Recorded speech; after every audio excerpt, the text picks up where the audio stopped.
Hello friends, welcome back to the channel. कैसे हैं आप लोग? उम्मीद करता हूँ कि आप अच्छे होंगे। और आपको आज का बजट का दिन कैसा लगा बताइए मुझको कमेंट में ज़रूर बताइए। आज आपको बजट का दिन कैसा लगा? इतना रोलर कोस्टर राइड, इतना देखने में मज़ा आती है, इतने बड़े बड़े कैंडल्स, इतना ज़्यादा रिवर्सल्स, इतने ज़्यादा एस एल हंटिंग, इतना ज़्यादा एक एक न्यूज़ पे। मतलब आप एक चीज़ इसकी समझिए, इमेजिन करिए कि कितना ही खतरनाक है कि एक इंसान के बोलने पे, beat Trump, beat Nirmala Sitharaman, beat anybody, कि एक इंसान के बोलने पे कितना ज़्यादा बड़े बड़े कैंडल्स, कितना ज़्यादा करोड्स एंड अरबों का लॉस, और उनका जो भी, किसी का गेन किसी का लॉस, जो भी होता है, बट कितने करोड़ों के ट्रांजैक्शंस होते हैं।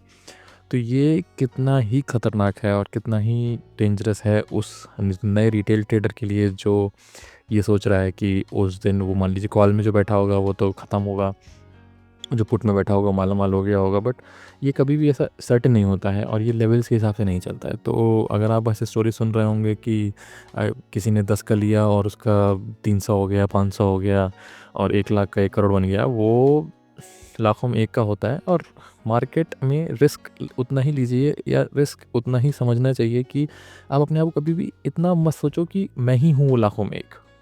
आप होंगे, मैं नहीं कह रहा आप नहीं हैं, आप होंगे, बिल्कुल होंगे, बट आप मान के नहीं चल सकते। जैसे कृष्ण जी ने भी महाभारत में, ऐसा नहीं है कि वो उन्हें सुदर्शन चक्र लेके सबको साफ कर दिया था। मतलब आपको अपनी पावर्स होंगी, मैं कह रहा हूँ आप हैं लाखों में एक, बट आपने रिस्क कैलकुलेटिव ही लेना है। आप लाखों में एक इसलिए नहीं है कि आप 100 का 300 करते हैं। आप लाखों में एक इसलिए हैं क्योंकि आप डिसिप्लिन में रहते हैं। आप लाखों में एक इसलिए हैं क्योंकि आप रूल्स फॉलो करते हैं। आप लाखों में एक इसलिए हैं क्योंकि आपको पता है कि आपको कब कितना लॉट लेना है, कब कितना लॉट नहीं लेना है। वही आपको लाखों में एक डिफरेंट बना रहा है, समझ रहे हैं? तो वो आदमी जिसने सब 10 का 300 किया है, 10 का 500 किया है, वो लाखों में एक नहीं है। लाखों में एक आप हैं, जिसको पता है कि मैं रोज़ इस कुएँ से निकालूंगा और बुढ़ापे तक, ज़िंदगी भर तक इस कुएँ से निकालूंगा, और एक दिन में ही उसमें कुएँ में छलांग मार के गड़बड़ी नहीं करूँगा। ठीक है ना? चलिए आइए स्क्रीन पर चलते हैं और मंडे का डिस्कशन करते हैं। आइए डिस्कशन करते हैं। इसमें देखिए कितना मज़ा आ रहा था कि मतलब मुझे इतना अच्छा लगा। देखिए पहले छोटी छोटी छोटी, उसके बाद धड़ाम, उसके बाद धड़ाम। मतलब आप ये समझ लो कि अगर ये कैंड की बात करो तो 25,200 से, और ये अराउंड हो गया आपका 550, 24,550। मतलब इतना, मतलब बढ़िया, मतलब गिरावट हुई कि मज़ा आ गया। मतलब मुझे ये देखने में बड़ा अच्छा लगता है। देखो आप ये सब कैंडल्स देखो, ये सब फिर उसके सामने, इस मामले के सामने बोरिंग लगता है। मतलब बहुत अच्छा लगता है। इसलिए इधर मैं अपना वो खोल लेता हूँ एक स्क्रीन के, एक साइड थोड़ा सा बड़ी स्क्रीन है मेरी, तो एक साइड पे मैं अपना निर्मला सीतारमन जी को खोल लेता हूँ, राइट साइड में अपना चार्ट खोल लेता हूँ। उसके मूवमेंट माइंड ब्लोइंग, मज़ा आ जाती है देख के। वो कुछ बोल रही हैं, यहाँ पे गिर रहा है, कुछ बोल रही हैं, रिकवर कर ले रहा है। अब देखिए, पहले तो मैं FIDI डेटा जाने से पहले मैं आपको बता देता हूँ कि अब क्या हो जाता है। जब यहाँ से इतनी तगड़ी रिकवरी आती है ना, तो ये एक हमारा सपोर्ट बन जाता है। ठीक है ना? तो हम एक सपोर्ट पे लाइन कर देंगे। देखो कभी कोई बड़ी कैंडल होती है, उस पर सपोर्ट और उस पर लाइन कर देते हैं। ठीक है ना? अब मैंने, जैसा कि आपको पीछे एक बड़ी कैंडल बनी थी उसका बताया था कि हमने फिबोनाची से निकाला था कि 1 मिनट, हाई क्या है इसका, यहाँ से। ठीक है ना? हमने फिबोनाची से निकाला था कि यहाँ तक, क्योंकि सॉलिड कैंडल की बात कर रहे हैं, विक की बात नहीं कर रहे हैं। अगर हम सॉलिड कैंडल की बात करें तो हमने फिबोनाची निकाला था। जब बड़ी कैंडल बने तो उसका जो 50% होता है, जब तक उसको क्रॉस नहीं करेगा तब तक बुलिश सेंटिमेंट नहीं होगा, हमको सेल एंड राइज देखना पड़ेगा। ठीक है? तो हमने ये समझ लिया कि 50% अराउंड इसके ही लाइन के आसपास आ रहा है, तो हम इस लाइन को ज़रा यहाँ शिफ्ट कर लेंगे। ठीक है ना? ठीक है, डन। ठीक है ना? अब इस लाइन को थोड़ा सा, 1 मिनट, यहाँ शिफ्ट कर लेंगे।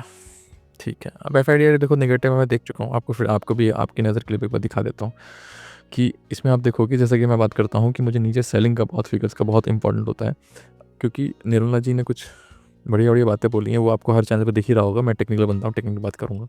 तो यहाँ पे आप देखोगे कि इतना ज़्यादा कॉल सेल हुआ है, तो कॉल सेल का मतलब है कि सिंपल नेगेटिव डेटा, फ्यूचर्स में भी सेलिंग हुई है, हर जगह सेलिंग हुई है, तो डेटा टोटली नेगेटिव है ना? और अगर आप कुछ लोग कैश कंपोनेंट देख के कन्फ्यूज़ हो रहे होंगे, कैश कंपोनेंट बहुत कम बेचा है, तो इसमें उसका चक्कर मत पड़ो।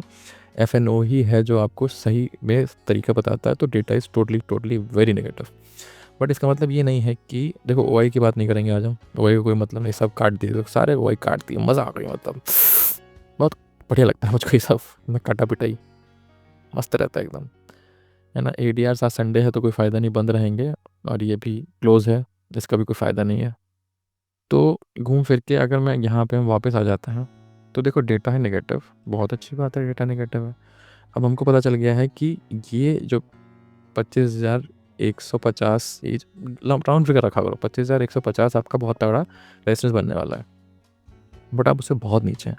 तो आपका नेक्स्ट रेजिस्टेंस आएगा 24,900 पे, ठीक है ना। अब हमको क्या करना है, देखिए अब आपको एक चीज़ दिखा देता हूँ यहाँ पे कि यहाँ पे एक RSI डाइवर्जेंस टाइप का हो रहा है, ठीक है। ये हो गया यहाँ पे और ये हो गया यहाँ पे, ठीक है। तो इसमें RSI डाइवर्जेंस में क्या होता है कि एक बाउंस आता है, ठीक है ना। तो बट अब समस्या क्या है कि अभी हम बाउंस के लिए प्ले नहीं कर सकते हैं क्योंकि हमारा एसएल बहुत दूर हो जाएगा। अगर मैं आपसे कहूँ कि आप यहाँ पे फ्लैट खुल के ऊपर की तरफ चलने लगो तो ये रिस्क ही ट्रेडर ही लो, मैं सबको नहीं बोलूँगा। अगर लेने का मन हो तो रिस्की ट्रेडर लो, फिर आपका एसएल ये होगा कि इस कैंडल का लो होगा, इस कैंडल का लो नहीं टूटना चाहिए फिर, समझ रहे हैं। अगर ये फ्लैट खुलती है और फ्लैट खुल के ऊपर चलने लगती है तो आप ले सकते हैं क्योंकि रिवर्सल इसको एक चाहिए है ना, यहाँ तक का रिवर्सल आ सकता है 900 तक का। तो अगर आप ये समझ लो कि 24,800 क्रॉस करता है तो 24,900 तक का आप एक तरीके से ट्रेड ले सकते हो, है ना। 24,900 से एक रिवर्सल आ सकता है, तो आप चाहो तो यहाँ से एक रिवर्सल के लिए भी आप एक प्ले कर सकते हो। अगर ऐसे लेट हो जाए तो छोड़ देना, फिर शायद यहाँ तक भी जा सकता है कि 25,050 तक भी जा सकता है। तो इसलिए यहाँ पे ऐसे ले लेना, क्योंकि फिर नहीं तो फिर आपका करीबन 150 पॉइंट का मामला भाग जाएगा, आपको लॉस दिखा देगा, ठीक है ना। तो एक यहाँ से आप ले सकते हो। सेफ़ ट्रेड क्या होगा, सेफ़ तो सबसे सेफ़ तो यही रहेगा, बट ये बहुत ऊपर है। तो इसीलिए मैं एक बार कहूँगा कि 24,900 पे आप एक बार पुट की पोजीशन ट्राई करना, एक बार यहाँ से थोड़ी सी ट्राई करना, और बहुत ज़्यादा पॉइंट की जगह मत बैठना, 50 पॉइंट लेना, 50 पॉइंट बहुत है हम लोगों के लिए, है ना। उसके बाद अपना निकल आना, उसके बाद वेट करना कि अगर देखो एक बार ऐसे घूमता है इंपॉर्टेंट लेवल से, एक बार घूमता है तो आपको 50 मिल जाएगा। अगर मान लो यहाँ से ऐसे क्रॉस कर देता है तो आपने ये स्विंग क्रॉस करा होगा उसने, ऐसे करके स्विंग क्रॉस किया होगा। जब भी स्विंग क्रॉस करता है तो आप फिर कॉल के लिए बैठ सकते हो। अगर ये डायरेक्ट ऐसे निकल जाता है ना तो फिर थोड़ा सा रिस्की हो जाता है कॉल के लिए बैठना, समझ रहे। बट अगर ऐसे स्विंग बना के निकलेगा ना तो आपके लिए बहुत बढ़िया हो जाएगा। तो आप कॉल के लिए बैठो और फिर आपके टारगेट ये 25,050 तक के भी 100 पॉइंट के टारगेट हो सकते हैं, ठीक है ना। और पर यहाँ मिले तो बढ़िया से अच्छी क्वांटिटी में, अगर आपको कभी भी कल परसों जब भी मिलेगा हम बात करेंगे इस बारे में, 25,150 के आसपास मिले तो अच्छी क्वांटिटी में हम सेल मतलब पुट ले सकते हैं, ठीक है ना। मज़ा आ जाएगी फिर, ठीक है ना। आप ये सब ध्यान रखिएगा। अगर नहीं समझ में आए एक बार बैक करके फिर से देखो, ध्यान रखो, अच्छे से करो, ठीक है ना। Happy trading. और आपको पता है अगर आपको वीडियो पसंद आया तो आपको क्या करना है, ठीक है। Thank you very much.